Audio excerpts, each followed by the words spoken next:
Hi friends, welcome back my YouTube channel. ಇನ್ನು ಯಾರೆಲ್ಲ ನನ್ನ ಚಾನಲ್ನ ಸಬ್ಸ್ಕ್ರೈಬ್ ಮಾಡಿಲ್ಲ ದಯವಿಟ್ಟು ಸಬ್ಸ್ಕ್ರೈಬ್ ಮಾಡಿ, ಶೇರ್ ಮಾಡಿ, ಬೆಲ್ ಬಟನ್ ಒತ್ತಿ, ಹಾಗೆ ಕಾಮೆಂಟ್ ಮಾಡಿ, ಲೈಕ್ ಮಾಡಿ, ಫುಲ್ ವಿಡಿಯೋ ವ್ಯೂ ಮಾಡಿ. ಏನಿವತ್ತು ಸಮಾಚಾರ ಏನೆಲ್ಲ ಮಾಡಿದೆ ತೋರಿಸ್ತೀನಿ, ಬನ್ನಿ ನೋಡ್ಕೊಂಡು ಬರೋಣ. ಮಾರ್ನಿಂಗ್ ಎದ್ದು ಯಥಾ ಪ್ರಕಾರ ವಾಕಿಂಗ್ ಮುಗಿಸ್ಕೊಂಡು ಹಂಗೆ ಎಕ್ಸಸೈಸ್ ಮಾಡಿಕೊಂಡು ಮನೆಗೆ ಬಂದೆ. ಆಲ್ರೆಡಿ ನನ್ನ ಮಗಳು ಎದ್ಬಿಟ್ಟಿದ್ಲು. ರೀಸೆಂಟಾಗಿ 1 ಮಂತಿಂದ ನಾನು ಅವಳಿಗೆ ಜೂನಿಯರ್ ಹಾರ್ಲಿಕ್ಸ್ ಕೊಡಿಸ್ತೀನಿ ಮಾರ್ನಿಂಗ್ ಟೈಮು ಮತ್ತು ಈವ್ನಿಂಗ್ ಟೈಮು.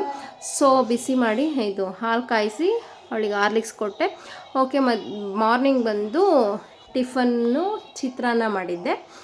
ಆಮೇಲೆ ನನ್ನ ತಮ್ಮ ಮತ್ತು ನಾದಿನಿ ಬಂದಿದ್ರಲ್ವ, ಸೊ ಅವ್ರಿಗೇನಾದರೂ ಮಾಡೋಣ ಅಂತ ಹೇಳಿಬಿಟ್ಟು ಚಿಕನ್ ಸಾಂಬಾರು ಮಾಡಿ, ರೈಸ್ ಮಾಡಿ, ಮುದ್ದೆ ಮಾಡಿದ್ದೆ. ಚಿಕನ್ ಸಾಂಬಾರು ಮಾಡೋಕ್ಕೂ ಮುಂಚೆ ಚಿಕನ್ ಬೇಯಿಸ್ಕೊತೀವಲ್ವ, ಆ ರಸ ಅಂದರೆ ನನ್ನ ಮಗಳಿಗೆ ತುಂಬಾ ಇಷ್ಟ. ಒಳ್ಳೆ ಜಾಸ್ತಿ ಖುಷಿಪಟ್ಟು ಇಷ್ಟಪಟ್ಟು ಕುಡಿತಾ ಇದ್ಲು.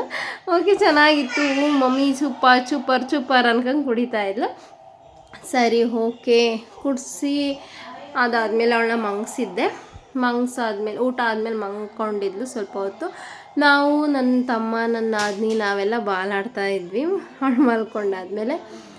ಓಕೆ, ಅದೆಲ್ಲ ವೀಡಿಯೋ ಮಾಡೋಕ್ಕೆ ಹೋಗಲಿಲ್ಲ ನಾನು, ಸುಮ್ಮನೆ ಡೈಲಿ ಅದನ್ನೇ ವೀಡಿಯೋ ಮಾಡೋದು ಅಂತ ಹೇಳ್ಬಿಟ್ಟು. ಓಕೆ, ಊಟ ಎಲ್ಲ ಆಗಿ ಅವಳು ಮಲ್ಕೊಂಡು ನಾವು ಎಲ್ಲ ಆಟ ಆಡಾದ್ಮೇಲೆ ನನ್ನ ತಮ್ಮ ಪಿಜ್ಜಾ ಕೇಳ್ದ. ಓಕೆ, ಪಿಜ್ಜಾ ಬುಕ್ ಮಾಡೋಣ ಅಂತ ಹೇಳ್ಬಿಟ್ಟು, ಜಾಸ್ತಿ ಏನು ಮಾಡಲಿಲ್ಲ, ಊಟ ಮಾಡಿದ್ವಿ ಅಲ್ವಾ ಅಂತ ಹೇಳ್ಬಿಟ್ಟು ಸಂಜೆ ಒಂದು 4 o'clock ಪಿಜ್ಜಾ ಬುಕ್ ಮಾಡಿಕೊಂಡು ತಿಂದಾದ್ಮೇಲೆ ನನಗೆ ವಾಕಿಂಗ್ ಹೋಗ್ತೀನಲ್ವ, ಯಾಕೋ ಸಿಕ್ಕಾಪಟ್ಟೆ ಕಾಲು ನೋವು. ನನಗಂತೂ ನಡೆಯೋಕ್ಕೆ ಆಗ್ತಾಯಿಲ್ಲ ಮನೆಯಲ್ಲಿ, ಅಷ್ಟು ಕಾಲು ನೋವು ಆಗೋಗ್ಬಿಟ್ಟಿತ್ತು. ಅದಕ್ಕೆ ನನ್ನ ತಮ್ಮ ಬಾರಕ್ಕೆ ಕಾಲು ಹೊತ್ಕೊಡ್ತೀನಿ ಅಂತ ಹೇಳ್ಬಿಟ್ಟು ಕಾಲು ಹೊತ್ತಾ ಇದ್ದ. ಓಕೆ, ವಿಡಿಯೋ ಮಾಡಿಕೊಂಡೆ. ಅದಾದಮೇಲೆ ಮಾರ್ನಿಂಗು ನಾಳೆ ಅಮಾವಾಸ್ಯೆ ಅಲ್ವಾ, ಓಕೆ ಹೂವು ತರೋಣ ಬಾರವ ಅಂತ ಹೇಳ್ಬಿಟ್ಟು ನನ್ನ ತಮ್ಮನ್ನು ಕರ್ಕೊಂಡು ಹೊರಟೆ. ನನ್ನ ಮಗಳು ಇದ್ದಳು, ನಾನು ಬರ್ತೀನಿ ಅಂತ ಹೇಳ್ಬಿಟ್ಟು ಹೊರಟಳು. ಸರಿ, ಅವಳಿಗೆ ಸ್ವೆಟ್ರ್ ಹಾಕ್ಕೊಂಡು ಟೊಪ್ಪಿ ಹಾಕ್ಕೊಂಡು ಕರ್ಕೊಂಡು ಹೊರಟ್ವಿ.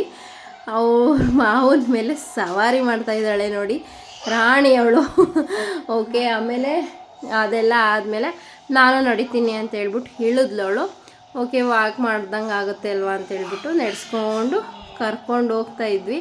ಆ ಕಡೆಯಿಂದ ಬರಬೇಕಾದ್ರೆ ಪುರಿ ಖಾರ ತಗೊಂಡ್ವಿ. ಸೊ ಅದನ್ನು ಸಹ ನಾನೇ ಹಿಡ್ಕೊತೀನಿ ಅಂತ ಹಿಡ್ಕೊಂಬರ್ತಾ ಇದ್ಲು. ವೀಳ್ಯದೆಲೆ ನನಗೆ ತುಂಬ ಇಷ್ಟ, ಅದು ನೋಡೋದಕ್ಕೆ ಚೆನ್ನಾಗಿದ್ವಲ್ಲ ಅಂತ ಹೇಳ್ಬಿಟ್ಟು ಹಂಗೆ ಸಿಂಪಲಾಗಿ ಒಂದು ವೀಡಿಯೋ ಮಾಡಿಕೊಂಡೆ. ಅದಾದಮೇಲೆ ಹಳೆ ವೀಡಿಯೋಸ್ ಎಲ್ಲ ನೋಡ್ತಾ ಇದ್ದೆ, ಖುಷಿ ಆಯಿತು ನನ್ನ ಮಗಳದು. ಸೊ ಒಂದೊಂದೇ ವೀಡಿಯೋ ಹಂಗೆ ಇದಕ್ಕೆ ಆ್ಯಡ್ ಮಾಡಿದ್ದೀನಿ ನೋಡಿ, ಎಷ್ಟು ಕ್ಯೂಟಾಗಿ. ಆವಾಗ ಸ್ವಲ್ಪ ಗುಂಡಕ್ಕಿದ್ಲು ನನ್ನ ಮಗಳು, ಒಂದು ಸ್ವಲ್ಪ ಹುಷಾರಿಲ್ದಂಗೆ ಆಗಿತ್ತು ಊರಿಗೆ ಹೋದಾಗ. ಸೊ ಅವಾಗಿಂದ ಸ್ವಲ್ಪ ಸಣ್ಣ ಆದಳು. ಅವಳಿಗೆ ಏನು ಫುಡ್ ಕೊಡ್ತೀರಾ ಅಂತ ಕೇಳ್ತಿದ್ದೀರಾ. ಅವಳಿಗೆ ಬಂದು ಮಾಮೂಲಿ ನಾವೇನು ಊಟ ಮಾಡ್ತೀವೋ ಅದನ್ನೇ ಕೊಡ್ತೀನಿ. ಮಾರ್ನಿಂಗ್ ನಾನು ಏನು ಟಿಫನ್ ಮಾಡ್ತೀನಿ ಅದನ್ನೇ ಅವಳಿಗೂ ತಿನ್ನಿಸ್ತೀನಿ. ಅವಳಿಗೆ ಅಂತ ಸಪ್ರೇಟಾಗಿ ನಾವೇನು ಮಾಡಲ್ಲ. ಮತ್ತು ಅವಳಿಗೆ ಯಾವ ಪ್ರಾಡಕ್ಟ್ ಯೂಸ್ ಮಾಡ್ತೀನಿ, ಕ್ರೀಮು ಪೌಡರ್ ಅಂದರೆ ಹಿಮಾಲಯನೇ ಎಲ್ಲನೂ ನಾನು ಯೂಸ್ ಮಾಡೋದು. ಓಕೆನಾ, ಇಷ್ಟೇ ಇವತ್ತಿನ vlog. Thank you so much. ಇನ್ನೂ ಯಾರೆಲ್ಲ ನನ್ನ ಚಾನಲ್ನ ಸಬ್ಸ್ಕ್ರೈಬ್ ಮಾಡಿಲ್ಲ ದಯವಿಟ್ಟು ಸಬ್ಸ್ಕ್ರೈಬ್ ಮಾಡಿ. Thank you.